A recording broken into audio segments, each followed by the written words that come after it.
Hello everyone, welcome back to the channel. आप लोग सबने एक रिसेंटली न्यूज़ सुनी होगी। मित्सुबिशी फाइनेंशियल ग्रुप ने 4.4 बिलियन का इन्वेस्टमेंट श्रीराम फाइनेंस में करने का मन बना लिया है। दैट इज़ अप्रॉक्सीमेटली कुछ 20% का स्टेक है।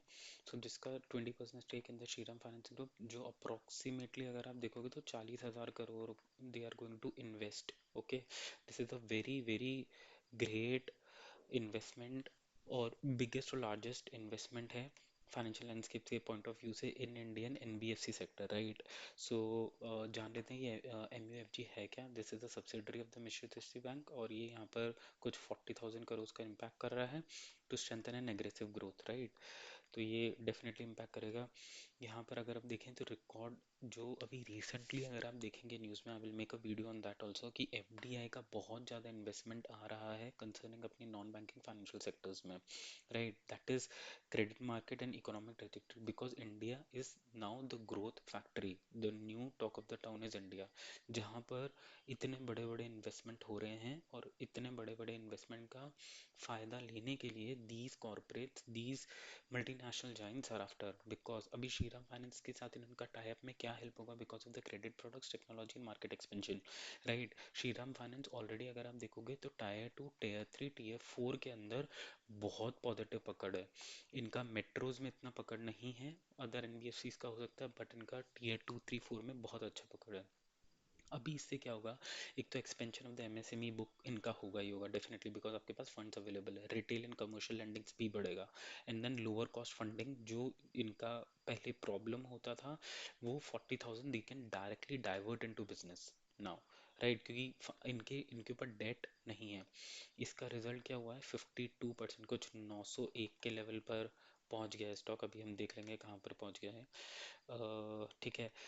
अगर आप देखोगे तो इस ये प्ले होगा। डोमेस्टिक चैलेंजेस जो होंगे वो डेफिनेटली जो प्राइवेट बैंक पब्लिक बैंक के बीच में और अदर एनबीएफसी में, वो यहाँ पर अब डेफिनेटली ये बैंक टारगेट करेगा कि वो इसे एज एन अपॉर्चुनिटी कन्वर्ट कर दिया जाए। India appealing market in strategic position, because आप ही जानते हैं कि Shriram finance is a very very good prominent market player India में है, राइट। शेयर होल्डर्स का अप्रूवल, रेगुलेटरी क्लियरेंसेज, ये सब बहुत इजीली आ जाएंगे, इनमें कुछ नहीं होगा, राइट। दिस विल बूस्ट, ये सारे पॉजिटिव पॉइंट्स हैं जिसका हमें ध्यान देना चाहिए। नेगेटिव्स भी हैं बट वो इतने मैटर नहीं करते कंसर्निंग ये एनबीएफसी सेक्टर है, जहाँ पर ग्रोथ जो होती है that is based on the financial matrix, interest earn and other driven businesses, right. तो अगर आप यहाँ पे देखो तो क्रेडिट रेटिंग से हो जाएगी इंटरेस्ट, अपने एनबीएफसी सेक्टर में कैपिटल बूस्ट इसको मिल जाएगा और फॉरेन इन्वेस्टर कॉन्फिडेंस इसको मिल जाएगा। अगर आप इसका शेयर प्राइस अगर अपन क्विकली देखें तो अगर आप देखोगे 550 या 650 के आसपास से जब से इसमें न्यूज़ आया था, अभी वो रेक करके के 905 तक पहुंच गया है stock, right. It's a very massive 300 rupees 400 rupees का ट्रेंडिंग यहाँ पर है। अगर हम इसके क्विकली फाइनेंशियल्स में भी देखें श्रीराम फाइनेंस के, तो पी 19.4 है, that is a reasonable P. Bajaj finance अगर इसका मेन कॉम्पिटिटर देखें कुछ 36 35 के आसपास वो ट्रेड करता है, 34 के आसपास बजाज फाइनेंस है। 19 तो still at a cheaper valuations, but बहुत भाग गया है 300 रुपये, 300 रुपये भी रिसेंटली में।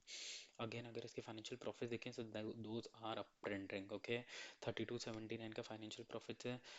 Net profit is also 2314, so like on an uptrending. So this company is definitely a CAGR of investment, और ये मिड कैप से अभी रिसेंटली राज कैप बनी है, एंड देन इसका भी स्प्लिट आया है।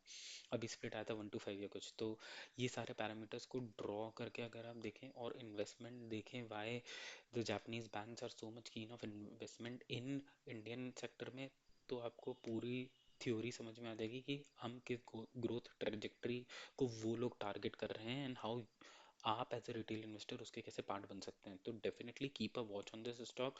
थोड़ा अगर रीजनेबल लेवल्स में मिलता है आपको, और या आपको अभी भी लगता है कि 19.13 जो भी पीई है वो ड्रिवन अच्छा है, तो it's well and good, it's definitely a buy for you then in that case, ठीक है। एफआईज ने अभी क्योंकि सेलिंग की वजह से इसमें आप देखोगे 52 से 49 हुआ है। प्रमोटर्स 25% इतना ही रहता है यूजुअली एनबीएफसीज और मेजर बैंक्स में भी।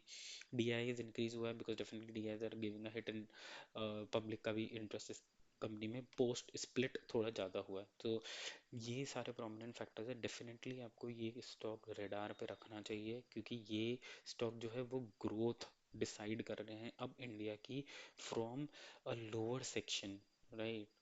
Credit section, from a lower credit section, MSME credit loans lending, इसको डिफाइन करते हुए, राइट।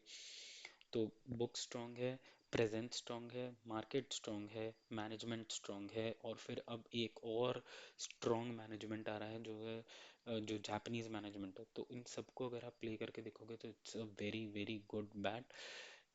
इन्वेस्टमेंट कहाँ करना है वो आप आपके हिसाब से देख लेना, बट कंपनी को रडार पे रखना है, ये मेरा एक पर्सनल ओपिनियन है आपके लिए। Cool, thanks for watching.